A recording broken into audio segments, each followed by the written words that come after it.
Miedemar gets us underway then. Manchester United had a blast last year at the Etihad this last season. They won 4-2, including an Ella Toone hat-trick in front of 22,000 fans. A humbling day for Manchester City, and one that they will want to atone for this afternoon. As Firmino picks it up early and delivers it into the penalty area, looking for the onrushing Lauren Hemp. Fast start for City then, and alongside me today is Northern Ireland manager Tanya Oxtoby. Emotions will be higher with it being a derby. It just means that little bit extra, doesn't it? It does. Really looking forward to this one. Really exciting. Two teams that obviously are scoring loads of goals, playing attacking football, so it's going to be a very, very interesting game. Bunny Shaw plays it out to Lauren Hemp.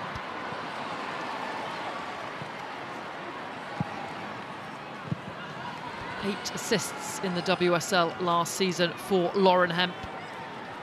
When she's fit, she's such a key player for this Manchester City side and has been for so many seasons.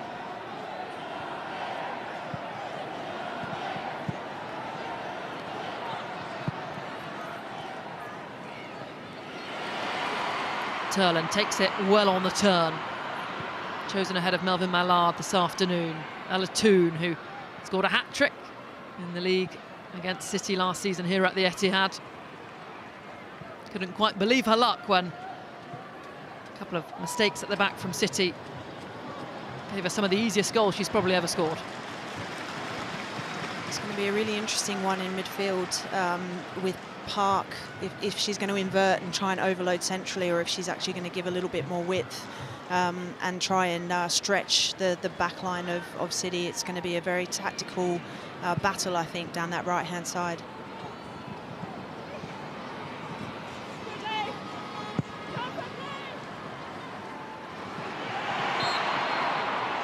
Foul from Lauren Hemp on Jade Riviere, and it will be a Manchester United free kick.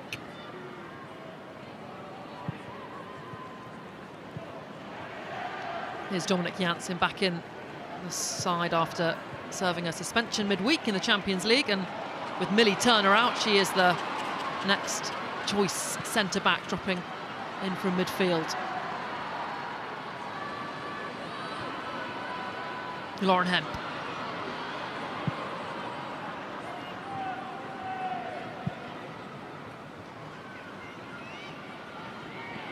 England forward getting a lot of the ball in these early stages. It's a good delivery in, looking for Bunny Shaw, who couldn't quite get on the end of it.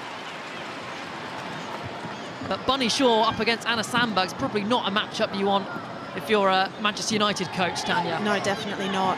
Bit of a mismatch there, but Lauren Hemp doing what she does best, taking players on 1v1, and that's going to be a great battle out on that left-hand side with Riviere in those 1v1 situations. Through ball for Miedemar, shrugs off Zagoti Olma. Still going Miedemar, and it's the wrong side of the post. And I think that's the danger for Riviere. If she jumps out and tries to get pressure on Hemp in those deeper spaces, it leaves the space in behind, and Miedemar picks the ball up there and just drives inside, and I think it might have just shaved the inside or the outside of the post. Yes, it did. Bright start this for Manchester City. Miedemar scored her 90th WSL goal last time out against Everton. She's finally finding a bit of the form that she had before that very bad knee injury. Great to see her and Bunny Shaw. They are a frightening front two for any opponents. Yeah, you shot one down and the other one just pops up, so you've got to make sure that you've got good balance, I think, across your back line, to make sure you've got balance and cover there to deal with both threats. And if you get that wrong, one of them will certainly exploit. Cut out by Sandberg. Two Japanese internationals battling for it in the middle, and it's Firmino who comes away with it. Out to Lauren Hemp. Janssen this time marking Bunny Shaw in the box. Bit of a better match, and it comes in, and Hasegawa at the back post has her shot blocked. And you could see that coming, actually, as it built down the left-hand side. United just overcompensating into the central spaces to deal with Miedemar and Shaw, and left the back post space free.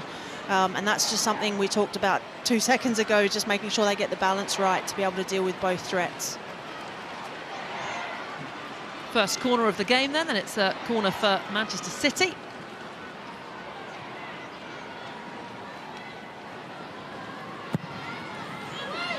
Good looking delivery, and Miedemar and Bunny Shaw got in each other's way a little bit. That'll be something that Man United will be really, they would have worked on this, but they'll be really, really observant on, because City are really dangerous off their set pieces, and I think they're ranked #1 for set piece goals scored. So, got to be make sure that they're really, really on their game in terms of their structures there. Manchester United played midweek, of course, that win against PSG. Manchester City are not in the Champions League, so they had the week off. Might that be why United look a little sluggish, or perhaps not? Here they come. Jade Riviere, ball across, looking for goal turn, and it's really good defending by Kasparai. And that's the threat that Galton brings, is that people worry about her out on that left-hand side, but you can see Riviere coming in and delivering into the central space. Galton is so good at coming in almost in that secondary 9 position and occupying the box, and she's a great finisher. It's brilliant defending there to deny her. First corner of the game then for Manchester United.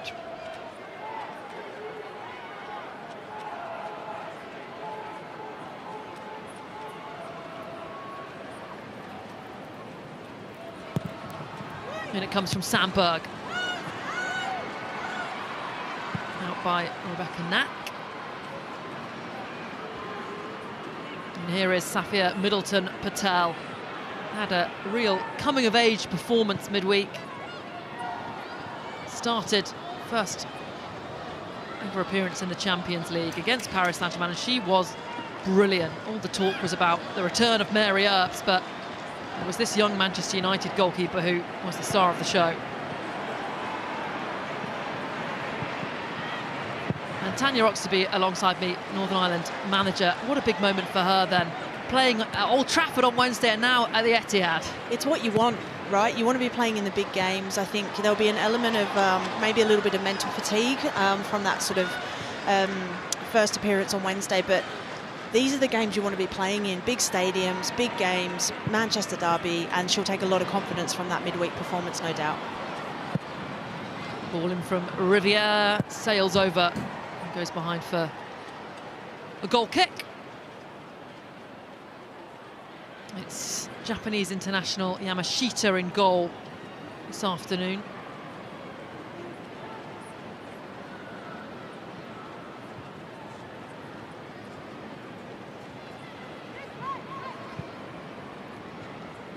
She started the last 5 in the WSL, Yamashita, when City lost 4-2 here at the Etihad last season against Manchester United. It was Chiara Keating in goal.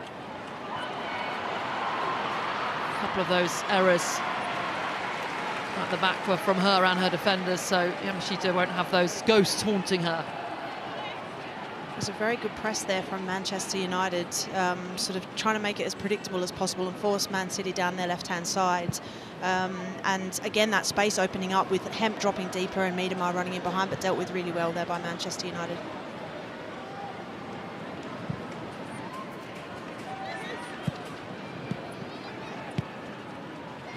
Hemp finds Hasegawa, who turns brilliant away from danger. Here is Lauren Hemp now. Ball across, Bunny Shaw. Blocked by Janssen, behind for another corner. It's that same pattern down that left-hand side for City. That one not dealt with probably as well. And it's when Riviere gets pulled out into those wider, higher spaces, and then looks like the rest of the back four are not sliding across and leaving that half space for City. And you can't afford to do that, I don't think. You know, when they get the good numbers in the box and deliver.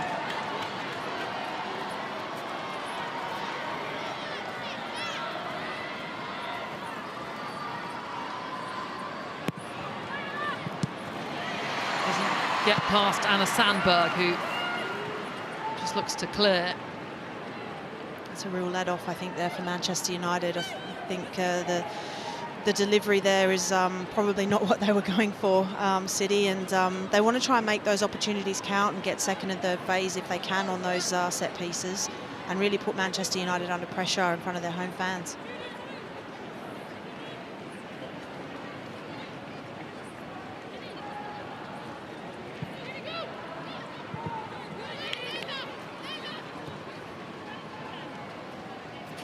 Manchester City sitting top of the WSL coming into this weekend.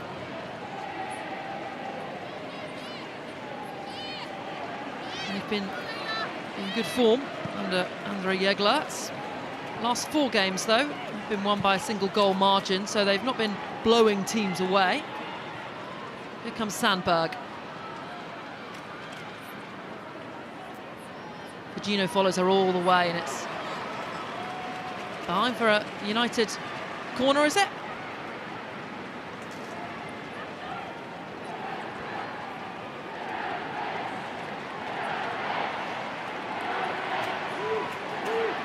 He's not been getting ahead of himself with City top of the table. Andrea Jeglert's said in his post-match after Everton that you don't get any medals in November. I like that.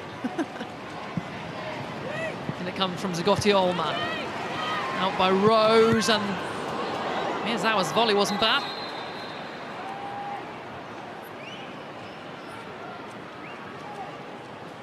Lauren Hemp blocked that, but it's left her flat on the deck. Putting her body on the line there, really looking to get between the line of obviously the ball and the goal, and dealt with it. Face maybe? Head, face, nose, not sure. But good to see her up, sitting up and alert. Manchester City fans and Andrea Jeglert's their manager will be so pleased that Lauren Hemp is back. Missed her for a lot of last season, and it was a real miss not having her. Yeah, I think their form really dropped off, didn't it, when she wasn't sort of in the side, and that ability to take players on 1v1, even the mental threat that she provides in terms of the planning, you know, for opposition teams to have to try and deal with her and nullify her. It poses such a problem for teams when they're playing against City when she's fit and available. 2 players who are not fit and available, Alex Greenwood and Caroline Nicolai, Brazilian forward, watching on. Alex Greenwood is a big miss, and arguably she was the biggest miss for them last season. Their win rate without her dramatically dropped. We're not quite sure what the injury is with Alex Greenwood either, how long she'll be out for, so that is a bit of a worry for City. All very coy, isn't it? They've done very well there to keep that under the radar, but you know, I say this a lot, that I think it's the teams that can keep their players as fit as possible for as long as possible, because you know your injuries are going to happen throughout the season, but to be able to do that and have as much of your squad available is just so important, especially with your leaders and your key players. Thankfully, it looks like Lauren Hemp will be okay, and she'll come back on momentarily. Keep an eye on her on the sidelines. Here's Maya Le Tissier, who started England's game against Brazil here at the Etihad in the international break.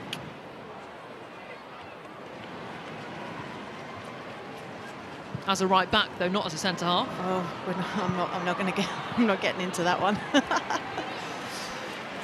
Definitely looks like a ploy, though, from United in terms of when Riviere gets on the ball in those wide areas on the right-hand side. She's looking to deliver early in behind that back line for City. So not sure if that's something that they've identified that they can try and exploit, but early doors it looks like they're definitely trying to get in behind there.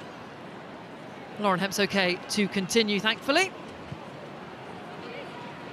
Here's Miedema, who brushed the post early on in this game. The best chance, probably, of this opening 14 minutes. For Gino now. 2 goals in her last 3 in the WSL, both of them winning goals as well. This is her 2nd season in the WSL. Only scored 1 all campaign. Already on 3 for this campaign, so she's stepping up in her 2nd Manchester City season.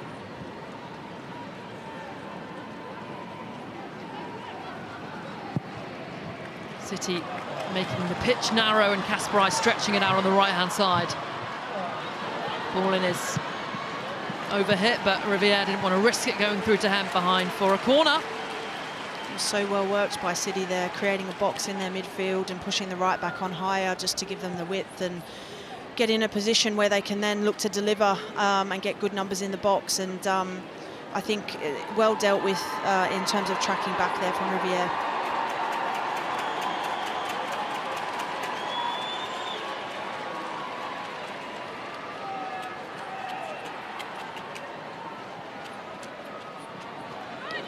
Variation this time played short. Here's Vigino back to Hasegawa, and it's blocked.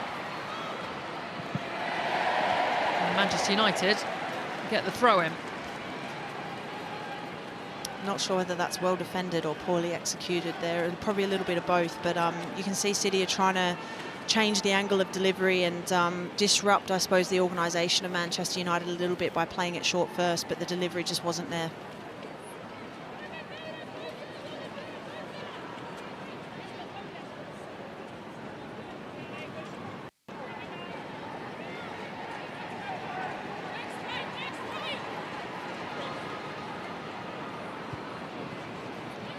Manchester City with a larger share of the possession, but here comes United with Ella Toon. Waits for Sandberg to make the overlapping run, picks out the Swedish fullback, who in turn wins the corner. Good passage of play that from the visitors. I don't think United will be that bothered really by the possession stats. I think from their point of view, you know, they want to start well. They want to make sure that they sort of build themselves into the game. They've had opportunities down this end with their own kind of corners and restarts. So they'll be in a pretty confident place, I think, given the start to this game.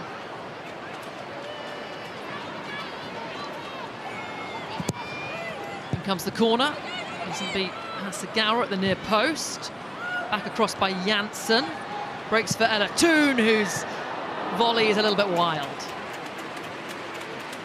Just didn't quite get the, I suppose, the run up to that right. She was always trying to come around it and underneath it to try and keep it on her preferred foot. So just didn't quite get the connection she was looking for there.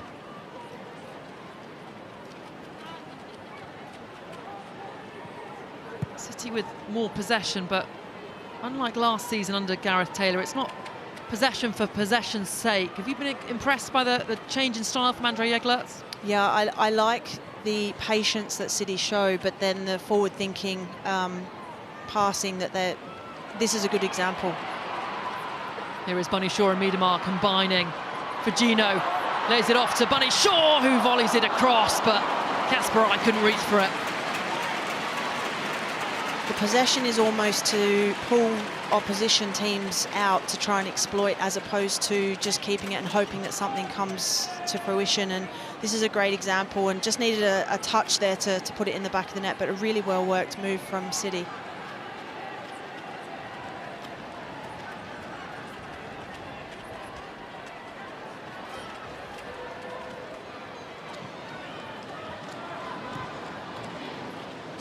Rose goes back to Knack, who missed the start of the season with a knee injury, but made a brilliant start to her Manchester City career when she joined midway through last season. She scored 4 goals in 8 WSL appearances last campaign, which is pretty decent for a centre-half. I hope she's got a goal bonus in there in her contract. She'll be rich if she does. I know, yeah. She'll be thinking to herself, it's not that hard. Just put me up there. Certainly a player that's good from a corner. Can she punish Manchester United? There she is, right on the edge of the 6-yard box. In fact, she scored in this fixture last season, although City obviously did go on to lose that 4-2, but in it comes from Lauren Hemp. And Middleton Patel got a glove to it, but it wasn't a strong punch. Hemp's ball back in is a poor one. And that will surely be something that Manchester City are thinking in terms of Tullis George is a very tall goalkeeper. She's very commanding of her box. Safia Middleton Patel is a little bit less proven in terms of being able to do that. Yeah, you want to put her under pressure, and I think sometimes putting it right on top of the goalkeeper and making her have to make a decision and have to deal with it is a good way to see what kind of confidence level she's got.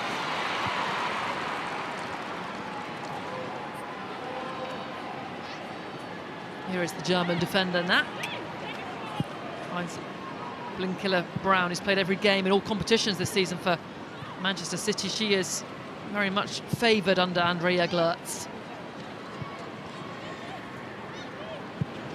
You can very much see City really trying to probe that left-hand side, their left-hand side, sorry, Man United's right-hand side, and leaving Hemp in 1v1 situations like this. Lauren Hemp and Fujino have switched sides then, so Hemp attacking from the right.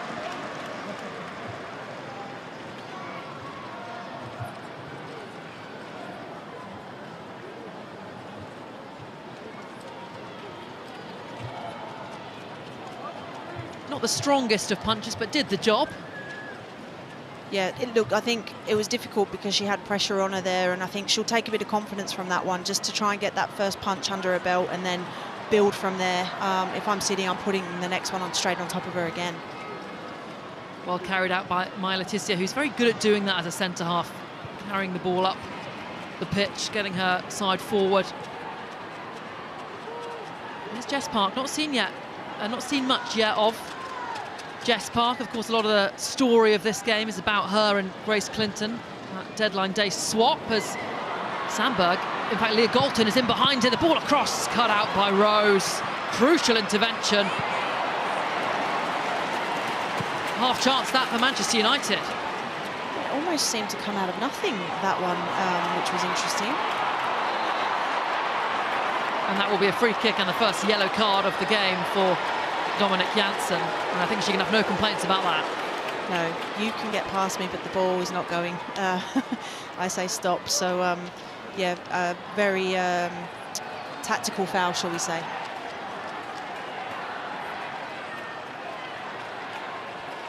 Using all her experience. Yeah, very experienced player. Won the WSL with Arsenal back in 2019. And I don't think Bunny Shaw would expect anything less, at being the competitor she is.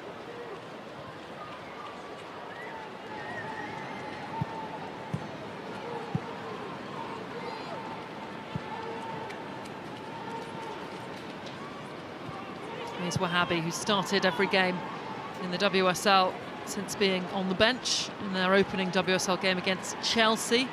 Lost that, of course, at Stamford Bridge, and I imagine City fans and Jeglerts will feel frustrated they had to meet Chelsea so early on because he was still getting his ideas across to his side. Yeah, I think that early game definitely suited Chelsea more than it did City, and you know, you look at those games when you're kind of looking at the fixture list, obviously the bigger games against those that are going to be in and around you, and I think Chelsea would have been pretty happy to draw City early doors before they can get some rhythm.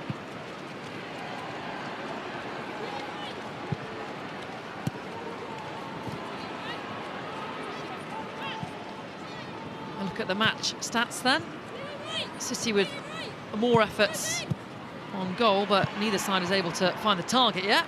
And Jess Park comes away with that. That's a brilliant little bit of skill from her. Couldn't quite feed Galton. And then the physical battle is won by Jade Rose. And Leah Galton is a player with plenty of physical strength, so that's quite impressive from Rose. It is. It's very impressive, and I think Galton knows it.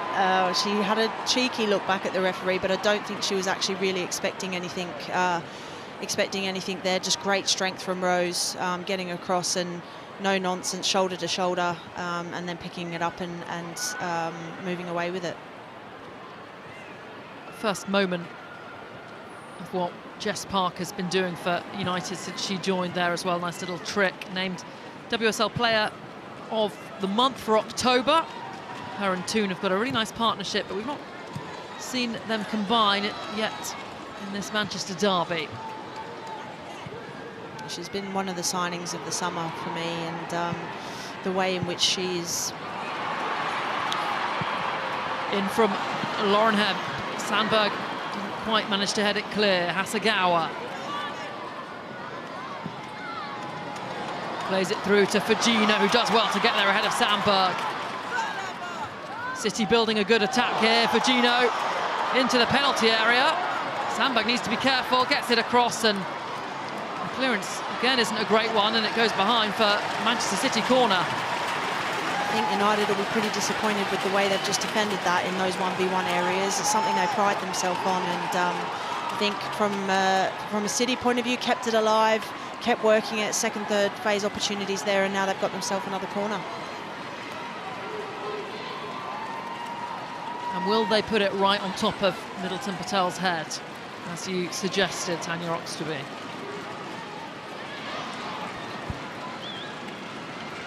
Lauren Hemp to deliver. And it comes towards the back post where Bunny Shaw is waiting, her header across, and it's in! Manchester City strike first, and it's Rebecca Knack. There's another one down on the tally, but don't listen to me in terms of delivery. Just that's brilliant. That's a brilliant ball in from Lauren Hemp to the back post, knowing Bunny Shaw is going to obviously rise and put it back across where they've got really good numbers, and that's a brilliant finish from Knack. You can see here the ball goes over the back. Bunny Shaw putting it back into the space where they've got numbers, and that's brilliant, going back the way that it came and using the pace and power to place it in the top corner. So often the goal scorer, Bunny Shaw provides the assist this time. And it's the first goal of this WSL campaign for German defender Rebecca Knack. She scored in this game, this fixture last season, although her side was on the losing side. She'll be hoping today that goal counts for more.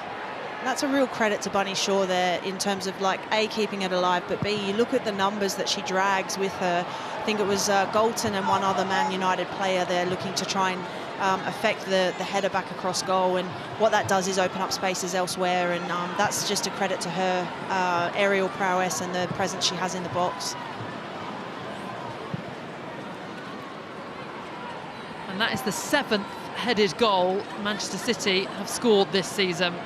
They've always been keen on headed goals. 25% of their goals last season were headers, and they look like they're going to be continuing that pattern this season. When you've got players like Knack and Bunny Shaw, you're always going to score a lot of headed goals, aren't you? Always, and I think that's probably why their stats are so high from restarts and set pieces as well, because they're such a threat. And as we said earlier, you shut one down and another one pops up, so it's not like they've just got one really dominant header of the ball. They've got 3 or 4 in there that can really cause problems. Here's Turland now as United come forward. Jess Park chops back inside, doesn't find a teammate though.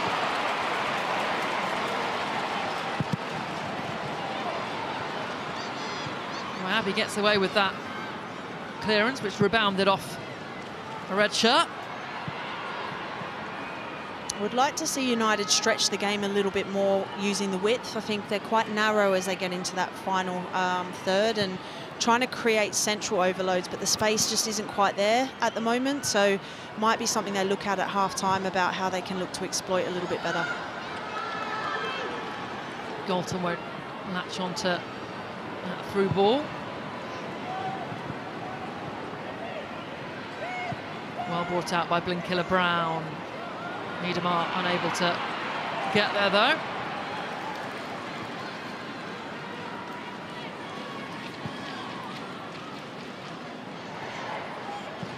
And that makes it 5 WSL games in a row where Manchester United have been able to keep a clean sheet.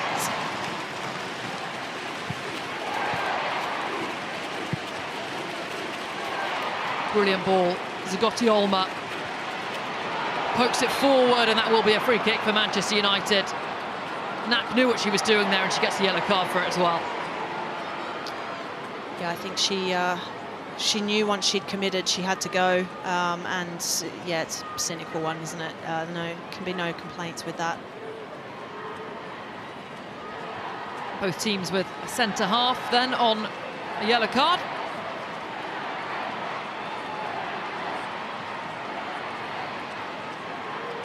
That comes from one of the first times I think that United have really been able to penetrate through the central space with a really dissecting pass and put City on the back foot. Elatoon to take. No player has more appearances in the WSL Manchester derby than her.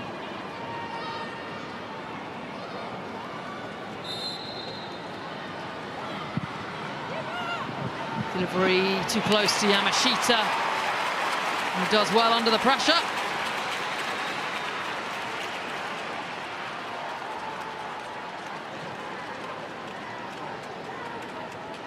She's a goalkeeper that's comfortable with the ball at her feet, Yamashita.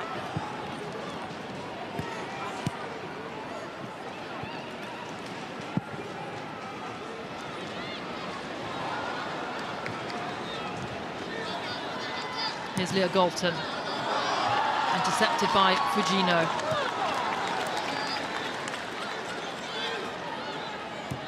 Kasparai, one of 4 City players who's started every WSL game.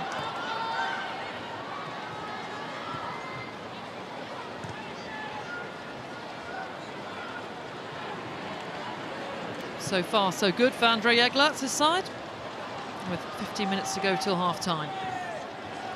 I think he'll be quite happy because it's. I don't think United have really created too many clear-cut chances, if any, and they've had, good opportunities, especially down their left-hand side as well. So I think he'll be the happier of the two at the moment.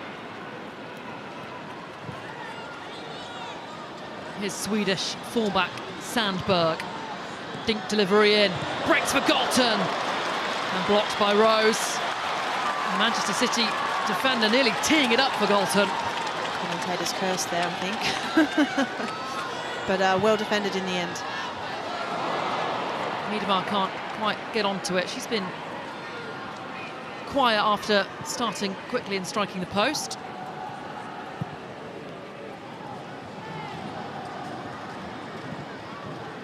Well worked out by Hinata Miyazawa. Here is Ella Toon then. Galton. Park. Miyazawa. Manchester City with numbers back.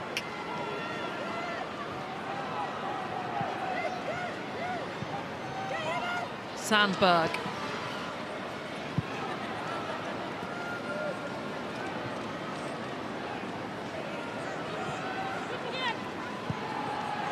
Miyazawa's through ball cut out, but United have it back. All the City players back defending,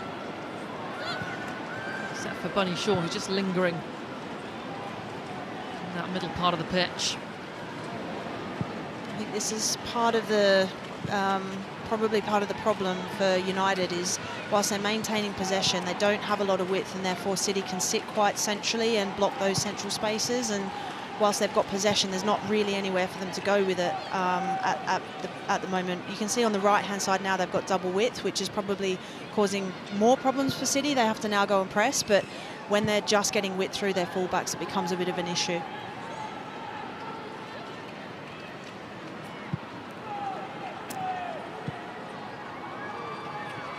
United trying to work it left to right to find a yard of space. Here's their captain, Letitia. Toon dallies on the ball a little bit, and Letitia just has to fire it forward.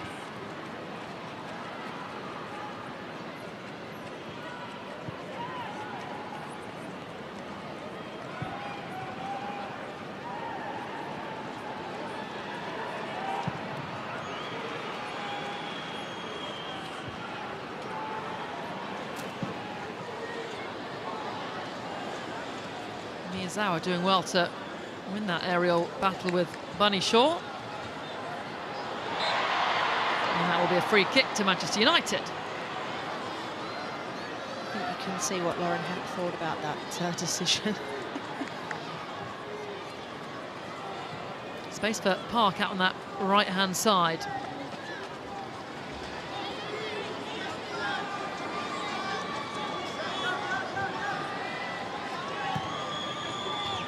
It's a probing pass.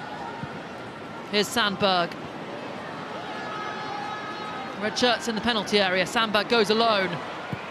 Ball across is a brilliant one and only finds Lauren Hemp. She will try and start a Manchester City counter. Just Bunny Shaw ahead of her. Such good play down the left there from United, but not enough numbers attacking the spaces in the central areas, and I think if you're going to have your wide players come inside, that's a given. You have to make sure you're occupying those spaces, because that's a brilliant build-up move there from United and a good delivery into the box, but it fizzes across with no first contact from a United player. Miedemar swings it out to Lauren Hemp.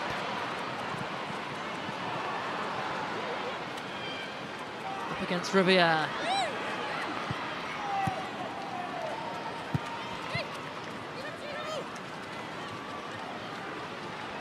City's turn to pass it around and probe.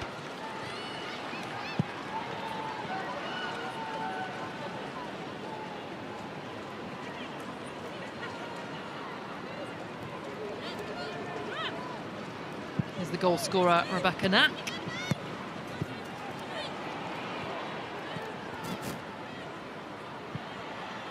Miyazawa now.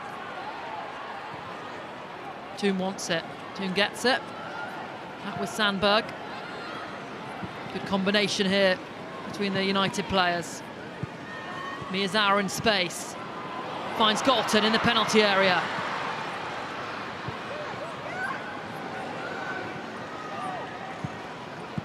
Here's Ella Toon.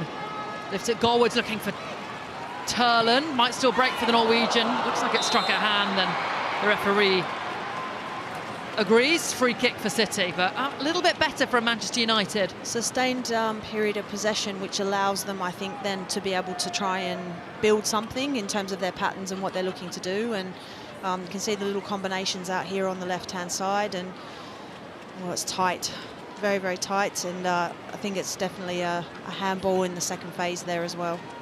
I think a handball and an offside. Elizabeth Turlen starting today ahead of Melvin Mallard. Although Mark Skinner has been playing them both this season. Last season it was usually either or. This season Mallard's often been playing off the wing with Turland forward, but in his pre-match interviews he said that Mallard's on the bench just for freshness. She played on Wednesday, scored a brilliant goal at Old Trafford, the first ever Women's Champions League goal at Old Trafford for United.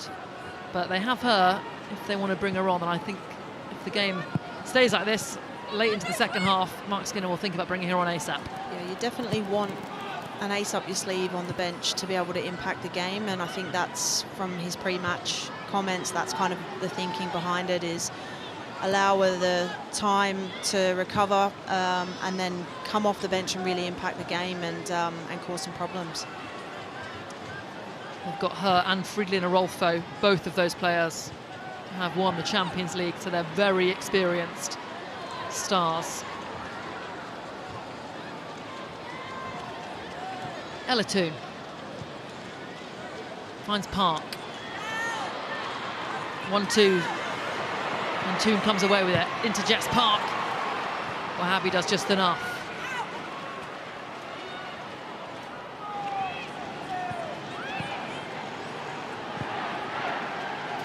See just how narrow United are in terms of the numbers centrally for this phase of play, and I would just like to see a little bit more width, just to pull one of their players like this out, and then they might be able to exploit centrally.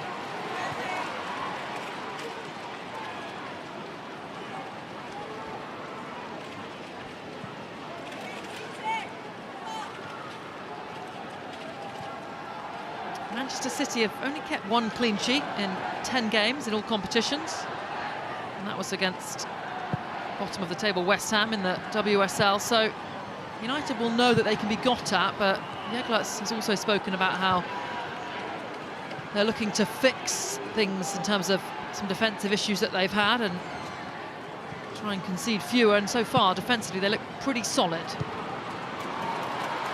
Bunny Shaw nods it on to Hemp. Riviere wins that race.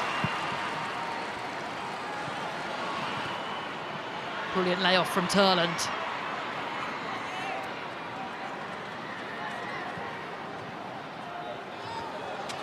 And Kasparai getting to the ball ahead of Leah Galton. think, again, that comes from not having any natural width out on the left for a switch there. So it makes it difficult when they get numbers around at City and United are looking to come out. There's not already somebody sort of moving into that space to be able to switch out. Yamashita practicing some yoga poses out there on the Etihad. Well jealous of that flexibility.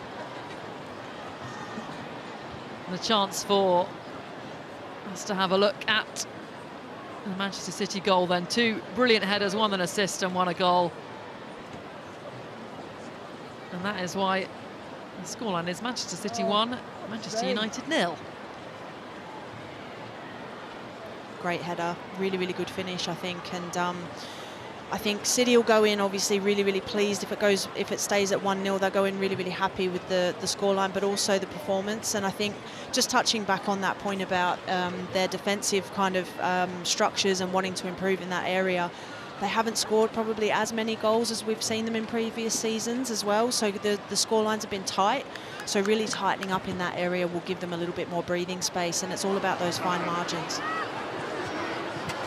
And on the balance of play, Manchester City probably deserving of their lead. I think they've had the better chances in the final third, but I do think that there's probably a lot of improvement for United with the ball, and there'll be some bits that Mark Skinner will want to get across in terms of how they look to exploit, because when they have had control possession, I'm not sure they've probably pulled City apart as much as they would like. So I think that'll be something they look at half-time, but definitely City deserve the lead at the moment. Yamashita is okay to continue.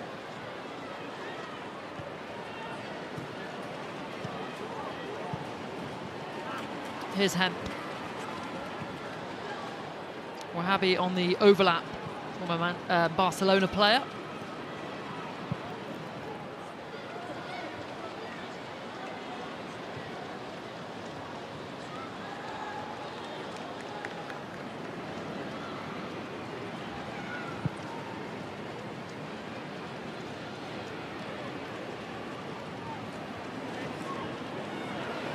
Rose shrugs off Miyazawa.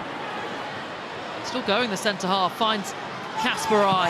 The target will be Bunny Shaw. Can she find her? Yes, she can! And Bunny Shaw doubles Manchester City's lead just before the break. Manchester City 2, United 0.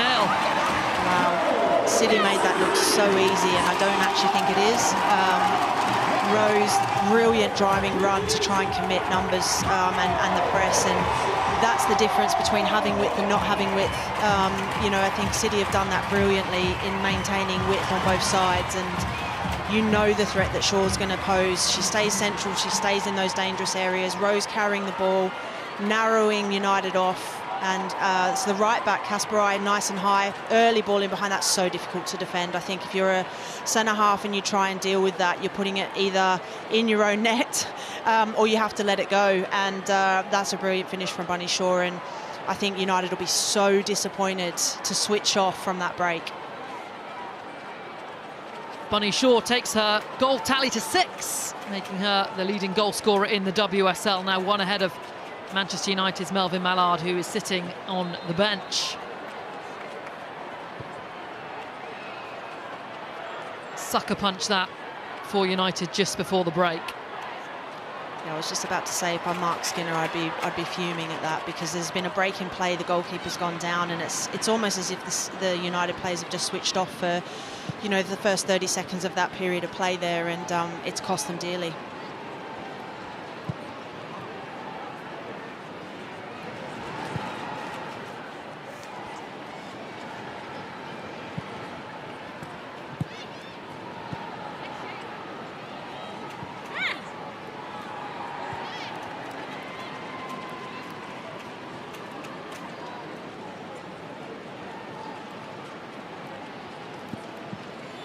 Here's Miedema. Zagotti Olmo just a little bit too over-eager in the challenge. I think City, on the other hand, will be really pleased, obviously, to go in 2-0 up and a little bit of breathing space, knowing that they probably haven't really, you know, that they've not really got out of third or fourth gear yet. They've still got a little bit more to go. So they've certainly punished on the opportunities that they've had, which is probably the difference between the two at the moment. Here is goal scorer Bunny Shaw trying to find Fujino, cleared by Janssen, but only so far as the Jamaican. Fujino as Hasegawa nearby finds her international teammate. And Fujino wins the corner. This is probably not what you want if you're Manchester United just before half-time, having to defend another corner. So City will be looking to make this one count, and United will be wanting to make sure that they don't concede again here.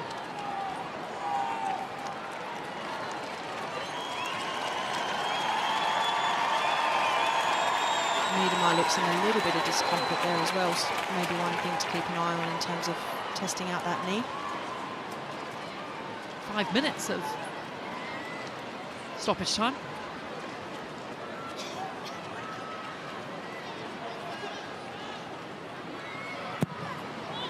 In comes the corner, and Miedema is there, but free kick for a foul on the goalkeeper.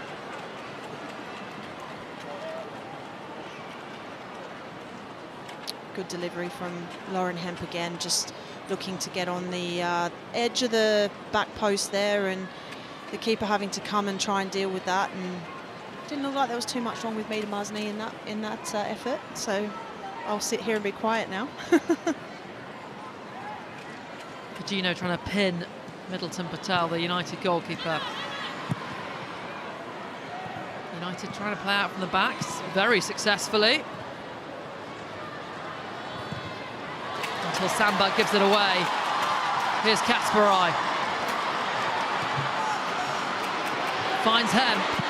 Space to shoot and slams it in. Lauren Hemp. Back in the Manchester City starting 11.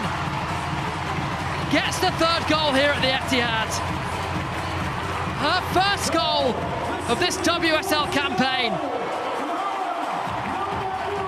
See what it means to her, the passion that she's showing there. It's a brilliant strike. Good press from City. Hemp holding her width again, facing up. That's her non-preferred foot as well, and that's what's so impressive about Hemp, is she's worked so hard over so many years to make sure that she can hit with both her left and her right, but she only ever had one intention here. As soon as she had that first touch out of her feet, and just put it right into the top corner, and it's a brilliant strike. But Man United will be so disappointed in this last probably 6 or 7 minutes of this first half.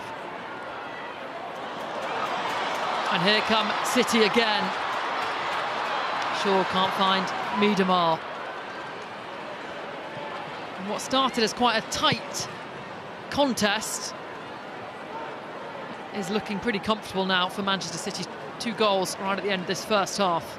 Yeah. Mark Skinner will have to tear up whatever he was about to talk about, I think, at half-time, and the game's got away from them now. They were in a position where they were still in it, and it was really tight, as you said, and, you know, going into the second half, making some changes and injecting some more energy into it, but 2 goals in a very short space of time has now put them right on the back foot, and that half-time talk looks a lot different.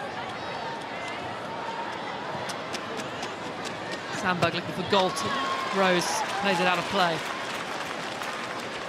And I think this very much sort of builds into City's hands, because I think structurally they've been really good out of possession, and you just saw the lethalness of their front press there for the third goal, but they also have the ability obviously to keep the ball, so they're in a really good position now just to control the game with and without the ball, and wait for opportunities or create opportunities when it obviously suits them. Here's Zgotiolma. Plays a nice 1-2 with Jess Park.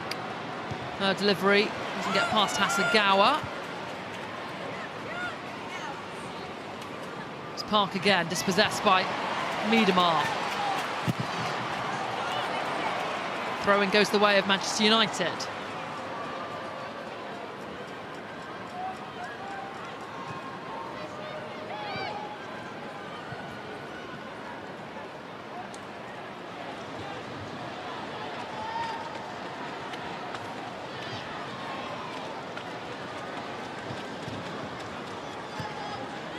This is probably a really good example here of City's quite comfortable. They're just sitting in a a middle press and waiting for their opportunity. And Bunny Shaw might be about to make her own opportunity here. Back comes Riviere.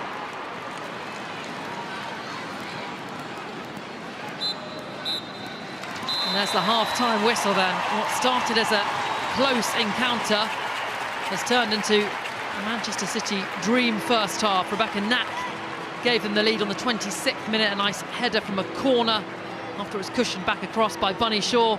Shaw then helped herself to a goal, tapping in after a cross from Kasparai, and Lauren Hemp got the third goal. Brilliant effort from the edge of the 18-yard box. Half-time, Manchester City 3, Manchester United 0. Back underway then, Melvin Mallard on for Elizabeth Turland.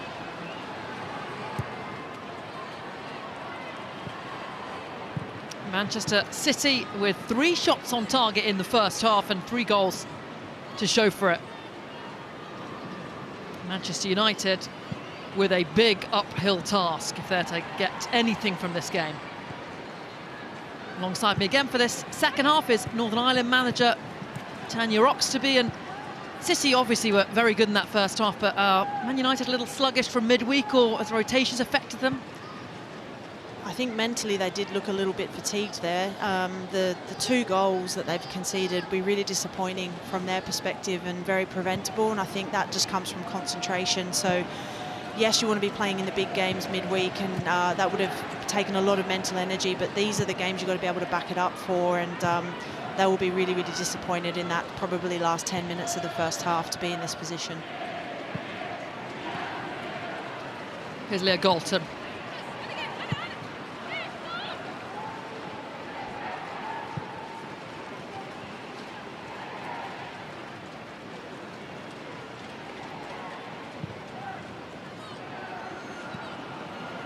Sandberg. Rose clears. There's Toons down on the edge of the box.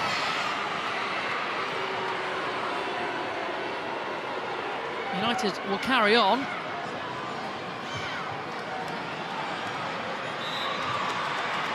And the referee taking the decision instead to ask for the medical team to come on, and that's not a good sign that Galton's hurrying them on.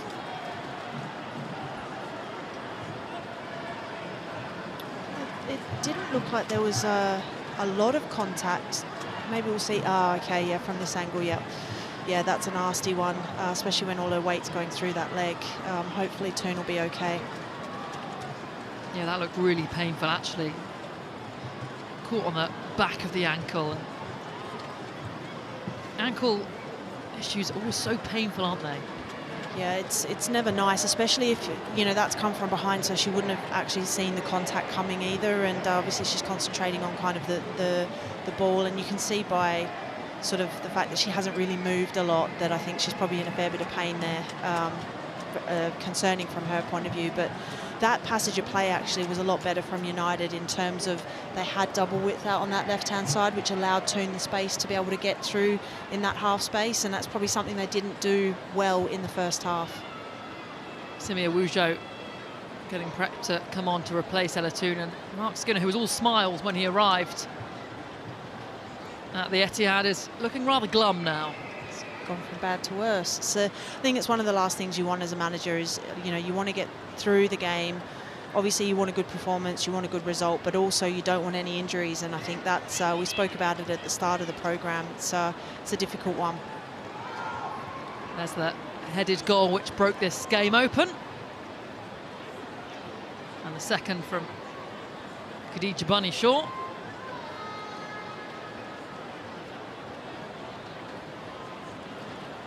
And then Lauren Hemp's strike as well. Great to see her getting her first goal of this WSL campaign, just her 5th appearance in the WSL this season, 4th start. She's had a bit of an ankle injury, so is Rebecca Knack actually. Quite a few Manchester City players starting to come back to full fitness, which is great for Andrea Jeglerts. What's not great for Manchester United is that Ella Toon might have to come off here. We'll see.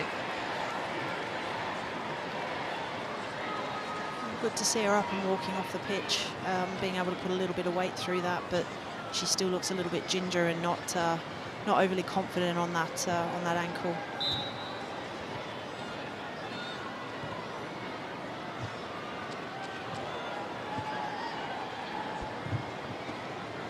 United playing with a player fewer as they wait to see whether Toon can continue there.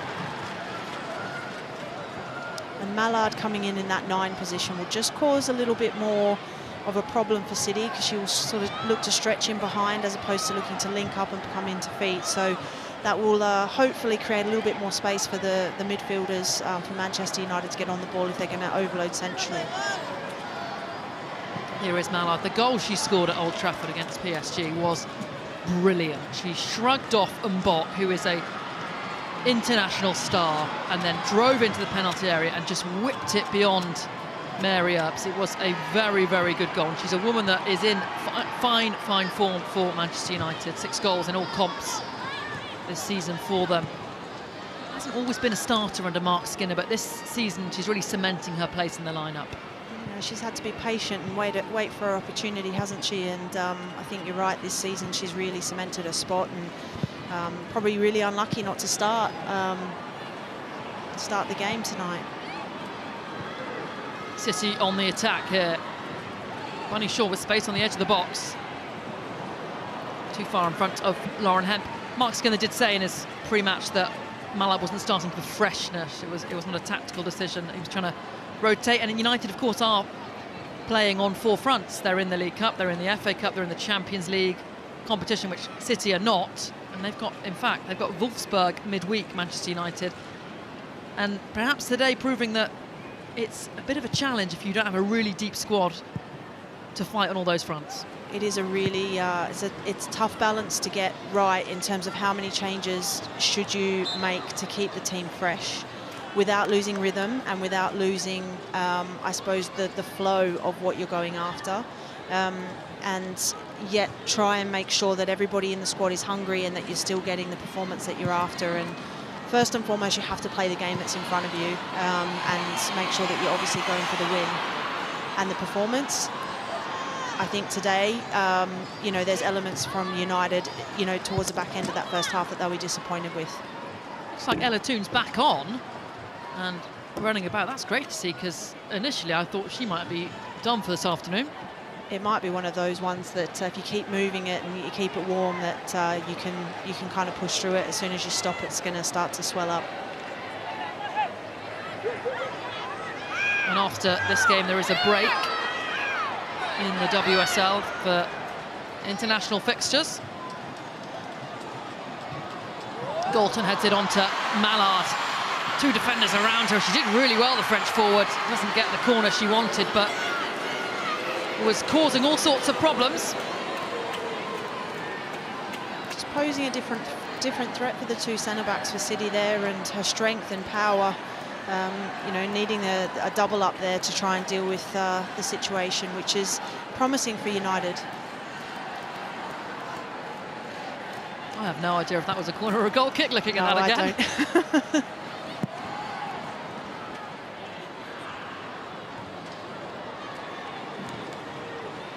Asagawa finds Fujino. Kasparais sprinting down that right-hand side.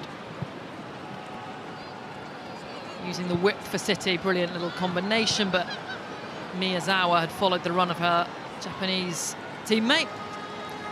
They've really managed to stretch that United back 4 on both sides of the pitch now, on the right and the left, and cause problems where the fullback has to jump out, and then they've left space in behind, and midfield runners or wingers are able to go and take that space for City.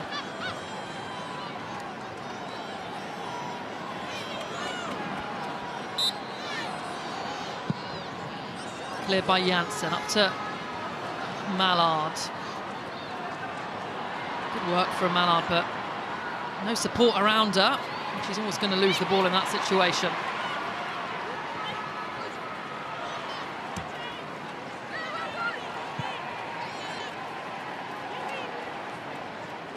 After this, Manchester City have Leicester away, Aston Villa at home, and then Everton at home.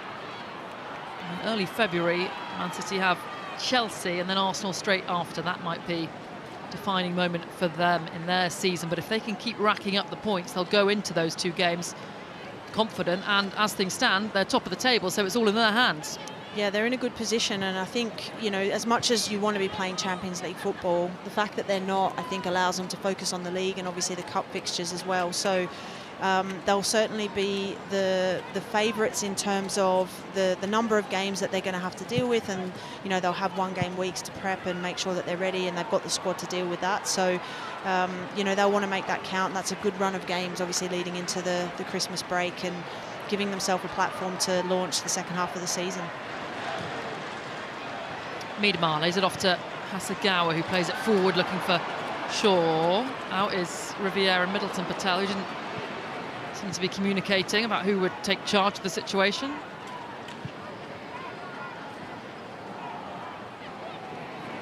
Elatoon, not the right ball. Well dealt with by Kasparai. And ahead of this, Mark Skinner said that Galton's always had a good time against Kasparai. Well, Kasparai has had Leah Galton in her pocket all game. She's been a threat going forward, Kasparai, which I think has been a massive positive for City. She's given the width out on that right-hand side, and what that's done is just push Galton further back. Lauren Hemp with the audacious effort, and it kisses the top of the net. She's disappointed in herself there. I think she really thought she was going to be able to you know, get that and nestle it right into the back of the net, and she's definitely got the technical capability to do so. So she'll be disappointed with herself based on her own high standards there. Would have been a great goal. Been some good goals in this game so far. And Manchester United can take heart from the fact that they actually scored 4 goals in this fixture and in this stadium last season. Things would have to dramatically change for them to come out on top here, because they 3 goals down and they've not really created much at all. Miyazawa out to Zagoti Olma, and it's a misplaced pass. Rare to see that from Miyazawa.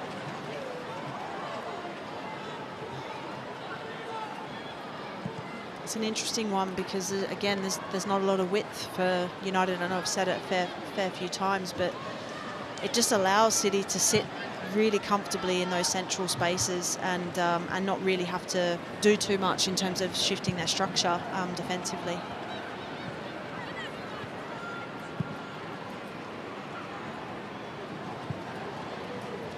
Yeah, start of this second half, Manchester City look like they're in cruise control to see out the victory. Now they've got the 3 goals.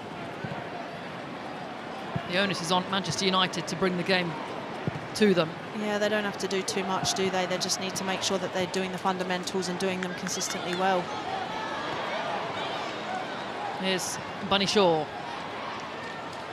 For Gino. And when they've got all their players back, Manchester City, they've got so many great wide options. Firmino and Hemp on now. They've got Imam Benny on the bench. They've got Mary Fowler, Caroline to come back. That's some squad depth. It's frightening, isn't it? And that's the thing. The front, you know, when you've got players that you're missing, obviously through injury, you want to make sure you're continually picking up the points that you need to be picking up, so that when you get them back, you can really give yourself a great platform to go at the second half of the season. And City have certainly done that. They're on a great run of form at the moment. Here's Galton, dispossessed by Kasparai. She's had a tough afternoon out there, Leah Galton, I think. It's hard when you've maybe not started as many games as you'd like, and you're then asked on the biggest stage to come in and impact the game. And she's a player that's played in a lot of these derbies and has a fair bit of experience, but it is still difficult to try and come in and impact the way you'd like to. Missing at the start of the season with injury. This is just her first WSL start this campaign, and only her third match in total, so it's coming in a bit out the cold. Hemp finds Bunny Shaw on the flag is up, much to the relief of Maya Letitia. It's not what you want to see, that number 9 shirt running away from you into the 18-yard box. So Just mistimed the run slightly there, Bunny Shaw, and she does this so well. She times her runs and starts to drift, and that looks very, very close to me, and maybe it's the camera angle, but yeah, tight one. Miedemar. Fujino powering forward. Here is Oba Fujino, but Sandberg gets the right side of her.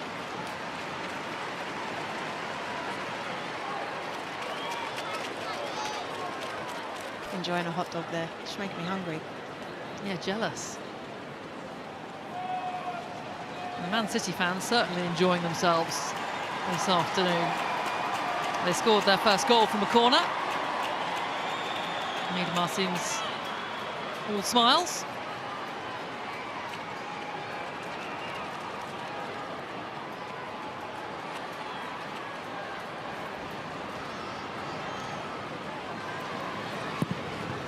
Then it comes near post, behind for another corner by Sandberg. Delivery to the front post area there, which is interesting, given the success that they've had either in the central spaces or the back post spaces. We'll see where this one sort of is delivered to.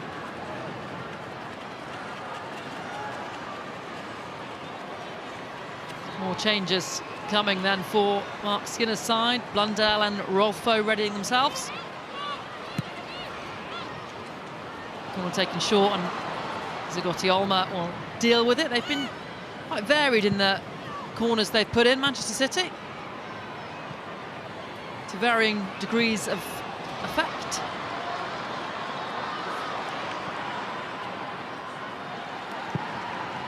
And City win it back.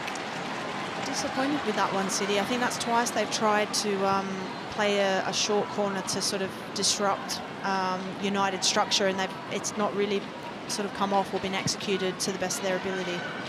Manchester United yet to have a shot on target. And we've played over an hour.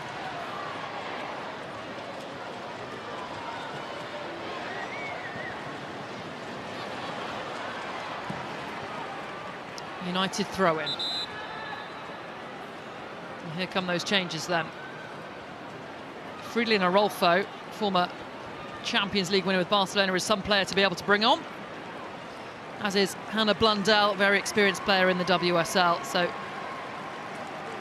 she'll come on. She's returning from maternity leave. Blundell came on against Brighton for the final 30 minutes. Her last WSL start was back in the 2023-24 season.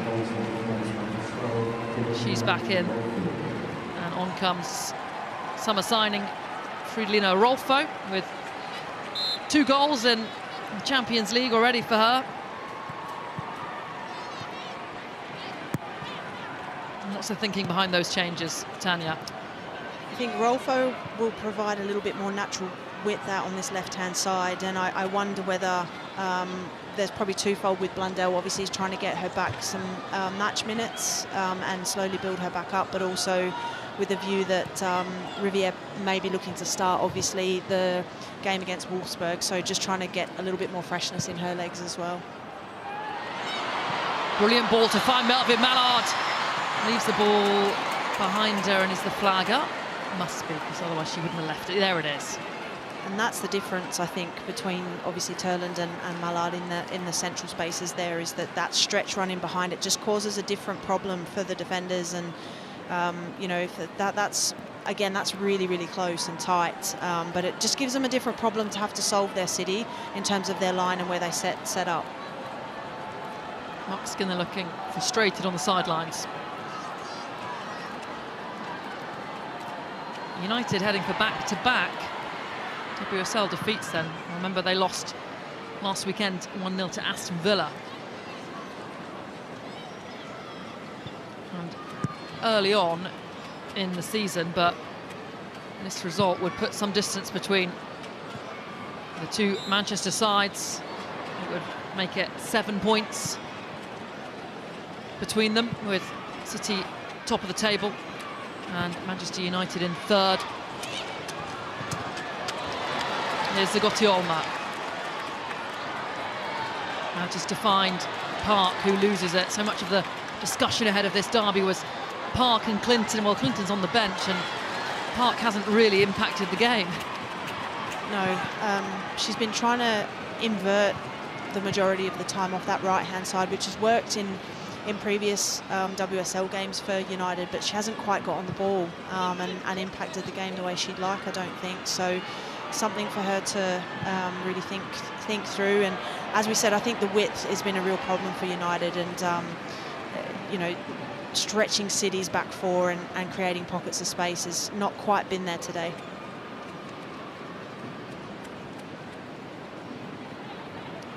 She scored the winning goal, Fridolina Rolfo, on Wednesday against PSG, a header, after a really well-worked team move.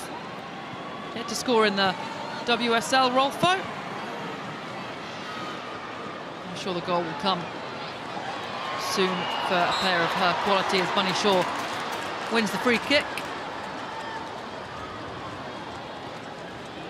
So nice to have that threat up your sleeve when you've got a team like United that's trying to really aggressively front press, just bypassing the press straight into Bunny Shaw, bringing it down, drawing the free kick and resetting in their own attacking half now. Early free kick, well watched all the way by Letitia. There's Lauren Hemp again on the edge of the box. Works some space, strikes it with her right, didn't get enough curl and whip on the shot. Great to see her back though, Lauren Hemp, and causing all sorts of problems. Right foot, left foot, weaving a magic on the edge of the 18-yard box there. And yes, it's a good sight for City fans to see her back starting and impacting the game. They had so many injury issues last season, City, as Mallard wriggles away from her defender. Toon and Rolfo with her. Still going, Mallard went herself, but the move will be kept alive. Here's Jess Park. Rolfo making runs in the box. Hannah Blundell now. Watched all the way by Hasegawa.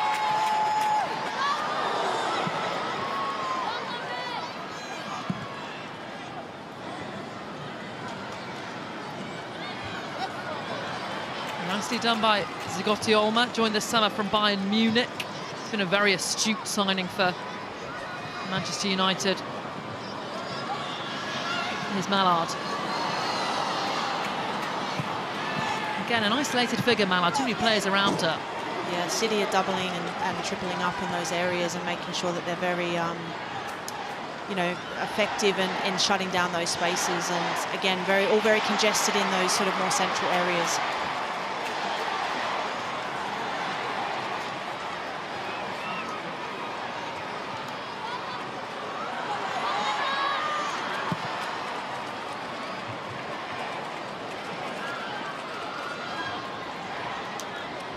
And I think whilst United have obviously got possession here, I don't think it will bother City that much, because structurally they're in a good place, and you know, just controlling the game without the ball here, just waiting for their opportunity to get a press on or for a mistake. It's obviously United that have to try and press and make something happen.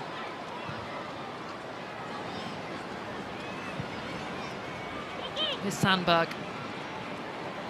Not on the same wavelength as her fellow Swede. And this would be 8 wins in a row for Manchester City in the WSL. After losing on opening day to Chelsea, it's been very good for Andre Eglert's side. And another thing that's very encouraging for them is last season they failed to win a single game against teams that finished above them. So they didn't win against United, they didn't win against Chelsea, they didn't win against Arsenal. This season they've already beaten Arsenal, and they look well on the way to beating Man United here. And that's the key. You know, it's one thing to pick up the points, obviously, against the teams that you're predicted to beat, but it's another thing to try and obviously beat your direct opposition for the title. Rolfo, Toon trying to get out of the way. Cries of shoot. United yet to have a shot on target. Blundell. Ball in far too close to Yamashita, who captures that with no problem.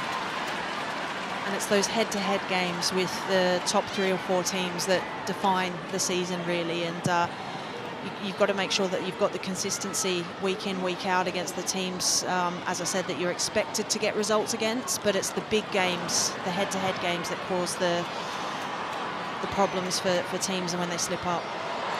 Bunny Shaw shakes off Letitia, still going, and fires over, but Letitia, who's a very physical defender, was just swatted away like a fly there by Bunny Shaw. Really powerful run into the box, and again drawing out the fullback and looking to exploit that space in behind. And 1v1 here, Bunny Shaw facing up Letitia, as you said, swatting her away almost, and creating a little bit of space on the edge of the box to get the shot away. Players sometimes just bounce off Bunny Shaw, don't they? Yeah, I wouldn't want to have to defend her, I'm not going to lie. Ooh, poor at the back that from United, and Miyazawa probably with a wise move to just clear.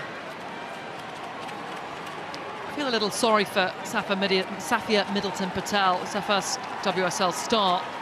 None of the goals could be blamed on her. That moment there, perhaps the only dodgy moment from her in goal. But her side are 3 goals down. Yeah, it's a tough place being a goalkeeper. I think, you know, from her perspective, hasn't really done a lot wrong, but yet has conceded 3 goals. Final 20 minutes then. Miyazawa looking for Park, headed back and finds Mallard. She then pokes it to Jess Park.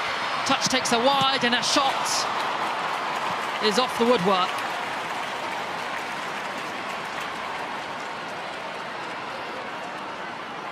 It's better from United, really trying to stretch the play.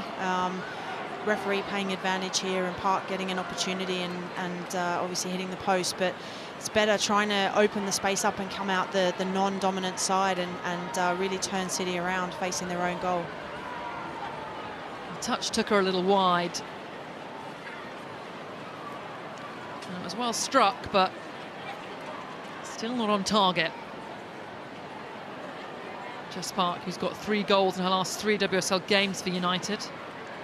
It's been a revelation since joining the red side of Manchester, but hasn't been able to impact this game against her former side, really. Less of an individual issue, more of a team issue, though, I think it's fair to say. Yeah, I think she'll be disappointed. Obviously, when you play your old club, you obviously want to make an impact, but I don't think, as you say, it's not an individual thing from her perspective. It's probably just more of a cohesion thing around what United have done with the ball today. Here's Miedemar. Waits for the cavalry. Picks out her fellow Dutch international Kasperai, who's battling away with Rolfo, and the free kick will go the way of United. Really good defending there from Rolfo, using all her experience, getting her body in the way and drawing the free kick. It's poor defending though from her there, and Miedemar with a bit of a wild effort in the end. Taylor's curse there. I think I'm just going to stop talking. Rolfo did actually play a lot of her Barcelona career at full-back, playing for United, and she plays for Sweden often in a more forward position. I suppose if you play full-back for Barcelona, they have so much of possession, you already are attacking anyway. And that's the thing, I think, with Barcelona. They like to obviously create that box midfield, and she almost goes from that left-back position up to left-wing position when she was playing in that team. So, yeah, I think the attacking traits and trends, obviously, for her is probably what she's more renowned for than that 1v1 defending aspect. So Lauren Hemp scores on her first start since September. She will make way for teenage Swiss forward Iman Beni.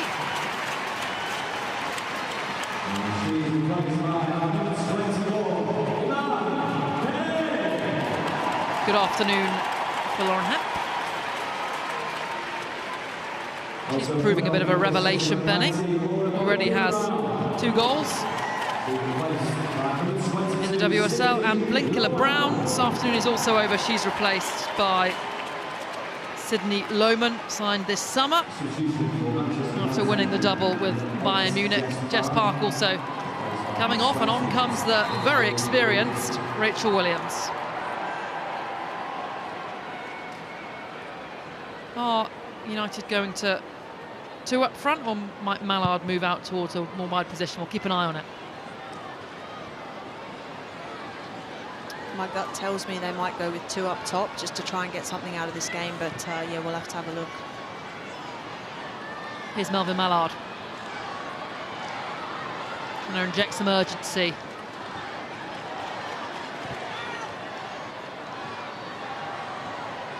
Sandberg. Poked out of play by Benny, the substitute. She's been a great pickup for City, had a great Euros, really, really fantastic young footballer, and seems to really be cementing her place within the squad here at City and the impact she can have.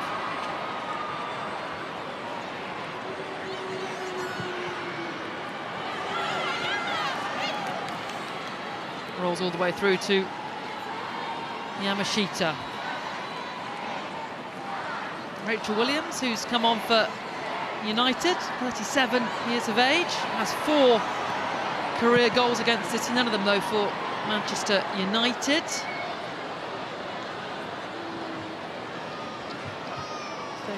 Going on 21 in her mind. She is a player that gives absolutely everything every time she steps out on the field, a hard grafter.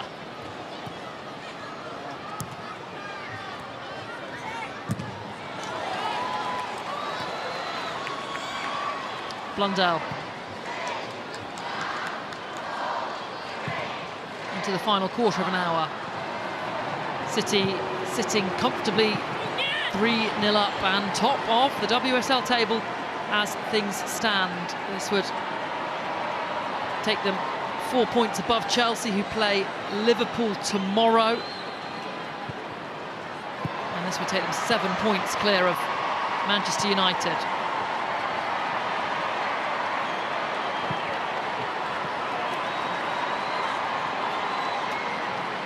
Bunny Shaw spotted the run of Fagino, lays it off to Lohman.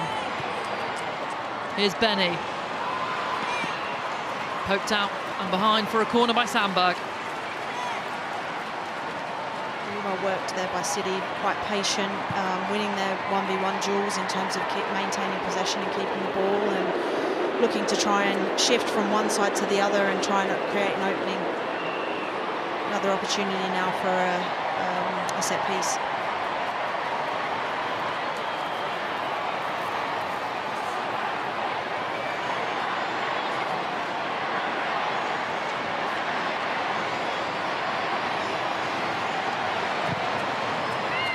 Good looking delivery. Breaks for Benny, who volleys it, and it spins away and out for a goal kick. There's one thing that City have done well when they have delivered into the box. They've won that second phase opportunities and created moments where they can get shots off, not always on target, but shots off, and they've always been sort of first to the knockdowns to create those opportunities for themselves.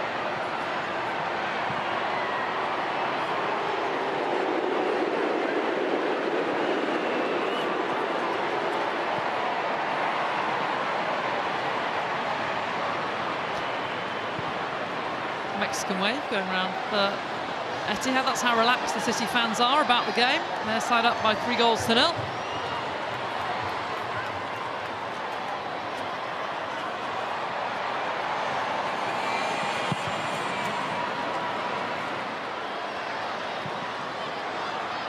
Bounces awkwardly for Blundell.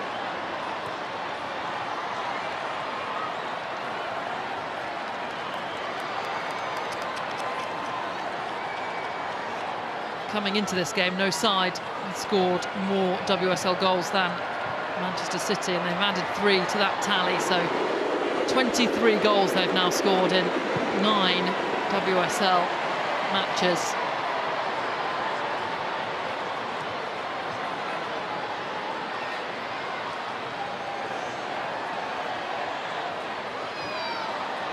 Rolfo. Brilliant ball in field to Zagotti Olma.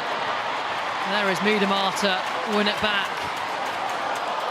She picks up Bunny Shaw in behind the defenders, bearing down on goal. Stops it, and it's a good save. Milton Patel, really smart there. Didn't dive early, waited. And Bunny Shaw looks like she's hurt her head in the process. It's a brilliant tackle from Miedema to really win the ball back and set Bunny Shaw off. And that first touch that she takes there across the front of, I think it's Laetitia, and then she can't sort of impact her there without fouling her, and takes her out the game. And but what a great save by the goalkeeper. As you said, stands up, doesn't dive too early, and yeah, Bunny Shaw does look like she's hurt herself there as well.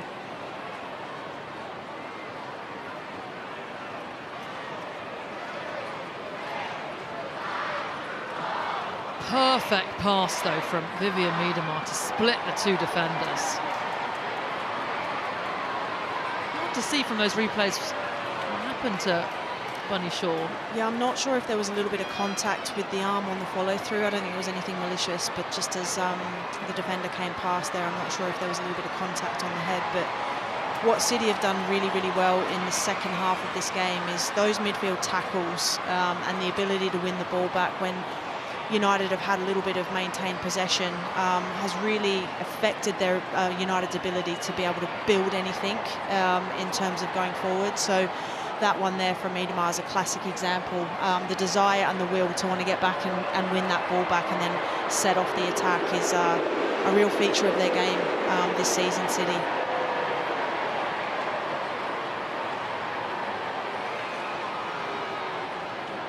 Feels like it would be wise to bring her off with 10 minutes remaining, and if it's a head injury. Yeah, at this point you're then looking at the next game, aren't you, and trying to make sure that you keep everybody fit and available for that. And 3-0, game should be done and dusted at this point, and it's just about getting through it and building for the next one. Mark Skinner's side are away midweek against Wolfsburg. Big match for them, but with 3 wins from 3 already in the Champions League, it's not a game that they desperately need to win. Such a tough place to go as well, Wolfsburg away. I remember going there with Chelsea for the Champions League, and the atmosphere that they create, they're a great side, but the atmosphere they create at home makes it all the more difficult. And United will certainly now have one eye on that, having to shift their focus and make sure that everybody is getting through this one, ready for a quick turnaround. Change then for United. Ella Toone comes off. United fans will be hoping that the ankle injury she's played through won't end up taking her out of the game midweek. On comes Canadian international Awujo, just her second appearance in the WSL this season. She started with an injury at the start of this campaign, and there is that Bunny Shaw goal.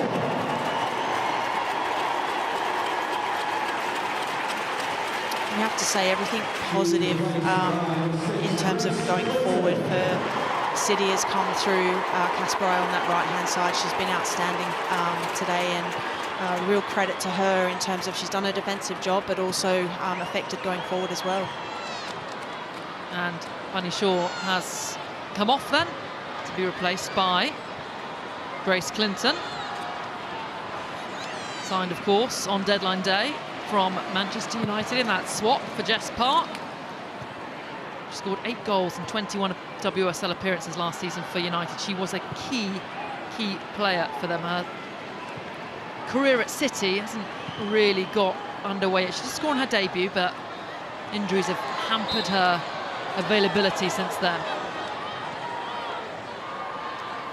Sometimes a change of training environment can do that. I think different training methods, different ways, different loading, all of that sort of stuff, different style of play.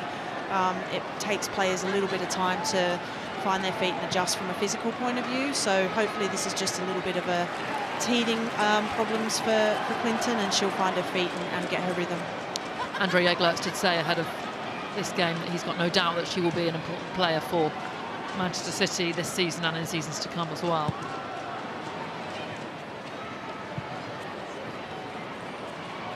looks like with that change, it's just Miedemar pushing up a little bit higher into the more traditional attacking space that Bunny Shaw was occupying.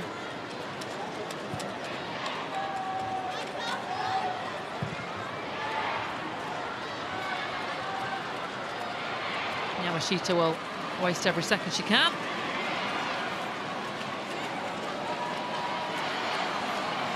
Yet to have to make a save, actually. Yamashita claimed a few crosses, but no shots on target for Manchester United. She hasn't had a lot to do, has she? United with a larger share of possession in this second half, but they've not been able to do anything with it. City look comfortable.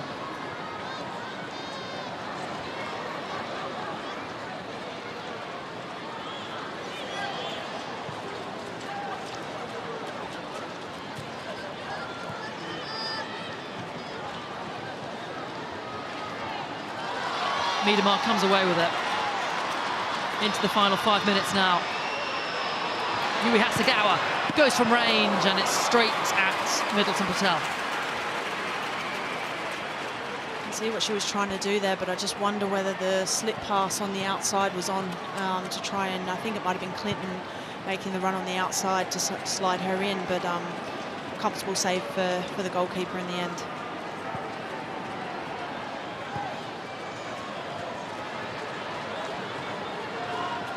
Knapp just goes back to Yamashita, who shanked it out of play.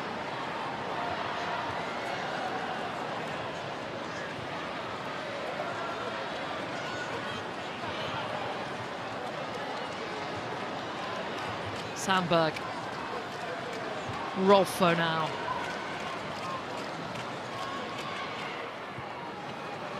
Hooked in by Janssen. How he dealt with it. Here's Letitia. Jörglok's out of his technical area, orchestrating his team. Mark Skinner looks resigned to defeat.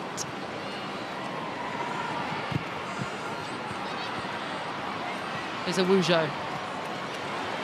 He's got to shake off her defender and goes for a goal, and that one is not on target either.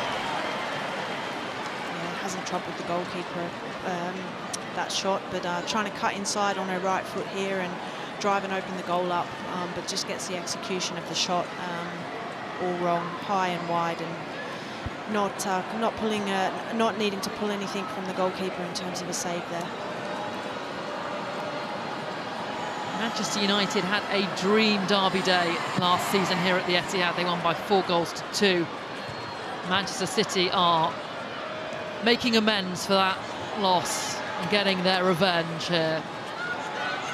3 goals, and it's looking like 3 points. And another win. And a really professional performance from City, I think, in terms of the way that they've gone about it. And you know, they've created opportunities, but the opportunities that were gifted to them, in my opinion, in terms of the second and the third goal, they've taken them really, really well, and they've killed the game off, and they've just managed this second half really, really well.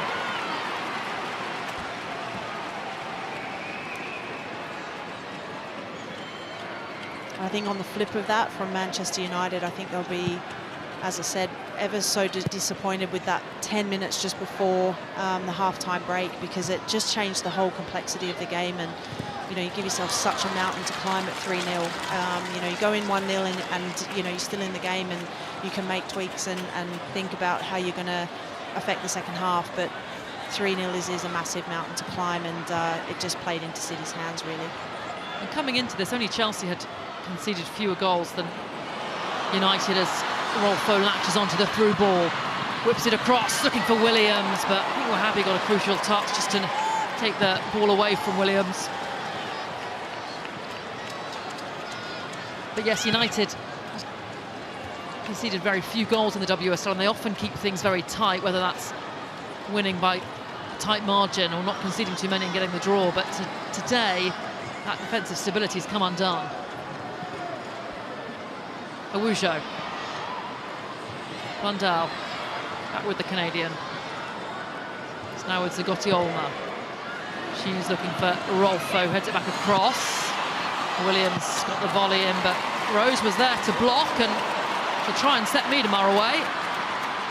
And Jade Rose has had a very good game for City. She got that second goal. The move for the second goal started, and she's been defensively very solid. Yeah, another good example of that there, making sure that she's able to block Rachel Williams' shot, but arms out the way, so there's no claim of handball or anything like that. And she's certainly had a very, very good game today. That, as you said, that run to break the lines as they were building out for the goal, yeah, really, really pleasing from her perspective, and obviously her centre-half partner scoring as well. They both had good days at the office. No Alex Greenwood, but no problem this afternoon for Manchester City.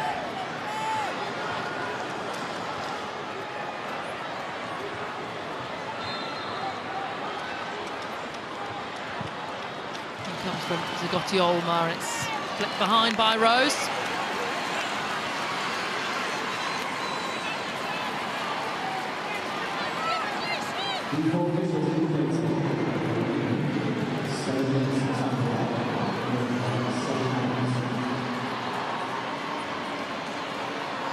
Seven minutes then.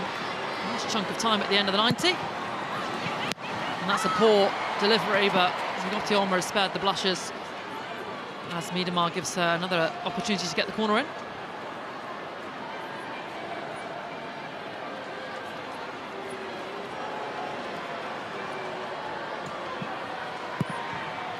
Much better corner, and still alive. Headed out. And City deal with it. That was such brave defending there by Rose again on the line. I think it was a clash of heads, but as it comes in here, the second phase comes in, just to keep her eye on the ball and make sure that she clears her lines there and gets the ball away from danger. It's really difficult to do when you've got a forward coming at you like that, and hopefully they're both okay. Both just had eyes for the ball there. Nasty clash though.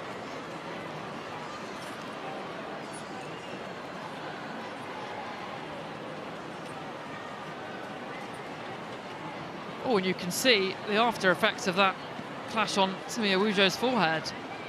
That's a bump and a half. Yeah, just as we were saying, we just want the players to get through and, you know, injury-free and ensure that obviously they build towards the next game. Yeah, that does look like a nasty one, doesn't it?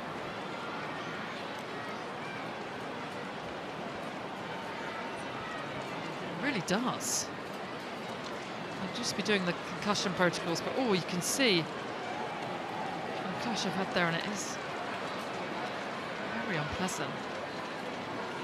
Really brave from both players there, and yeah, let's hope they're both okay, because you want to reward bravery like that. You know, we want to continue to see bravery in our game without obviously players getting injured, but really, really good. Oh, they've got matching ones. They do have matching bumps. That's, you can see Rose having a feel of it. Trying to hide that from the cameras. Looks like she's okay. She's got a smile on her face.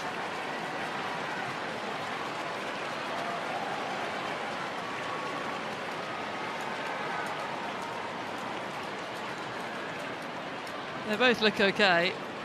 Managing to see the funny side of it. Oh, Simi Awujo has come off worse.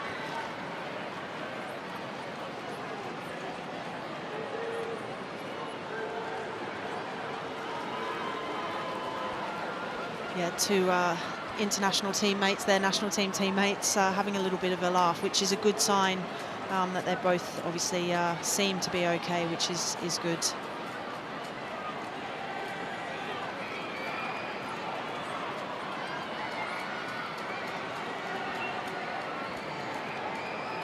Not sure if they're both going to come back on. Looks like they might. We are into the 7 minutes. United still yet to have a shot on target. We've been keeping an eye on that.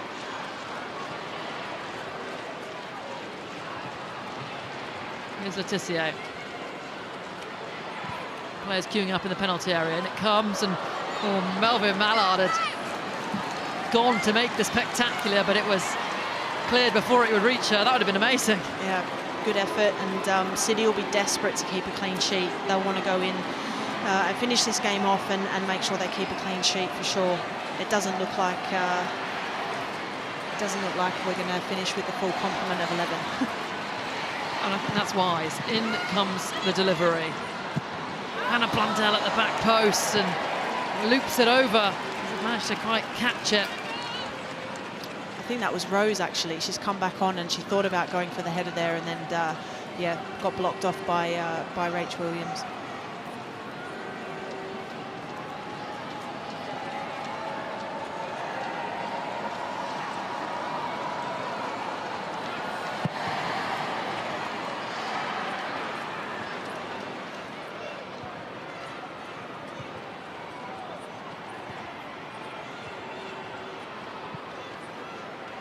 Here's Kasparai, captaining City today with Greenwood out. And she's been very good, got an assist for the Bunny Shaw goal. Forward it goes from Rose. That's very smart from Letitia.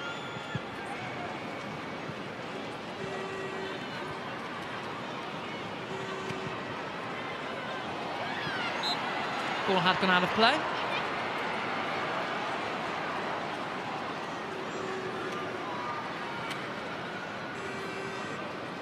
Rachel Williams, good strength to hold it up and burst away from Kasparai.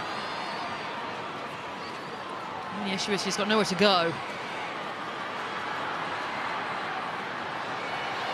And that is a foul on her former teammate.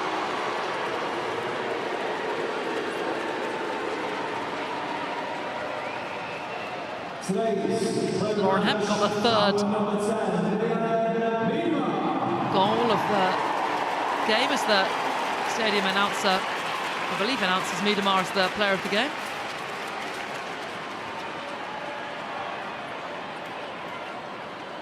We will play a little bit more than the 7 added on because of that pause in play for the head injury.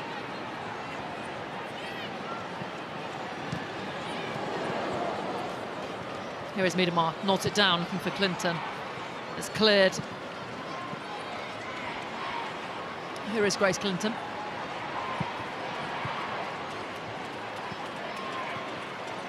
Well worked out by United. Ligotioma pokes it forward. All a little bit scrappy in the final stages. And then I'll go through to Middleton Patel.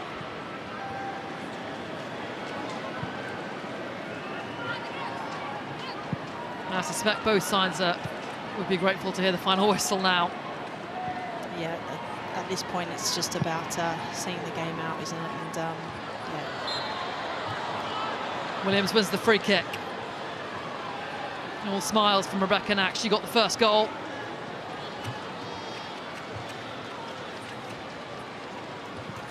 This is a big result for Manchester City, a result that ensures they will be top of the table by the end of the weekend. Chelsea playing tomorrow up against Liverpool, but even if they win, they'd still be a point off City.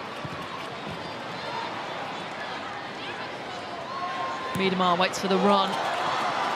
Picks out Lohman, who tries to poke it on. And then Sandberg nearly clears off Benny and into her own net. United look well beaten. They do, they look tired. And I know obviously I think they're down to 10 at the moment, but they do look, they look exhausted. So I think the whistle can't come quickly enough for them.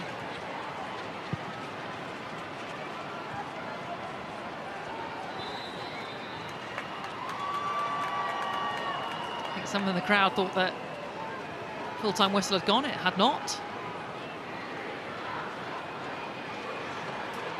And we're happy now with a facial injury, so she's got a nosebleed. It's been a battle out there.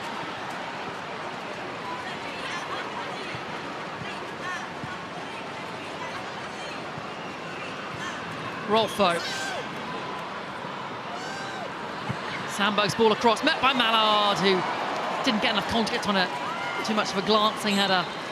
And there is the full-time whistle then. An emphatic victory for Andre Eglert's Manchester City. The damage was done in the first half, really. They took the lead from a corner. Rebecca Knack with the header, her first WSL goal this season. Lauren Hemp chipped in with a goal, as did Bunny Shaw, and Manchester City managed the second half very well. Full-time score then, Manchester City 3, United 0.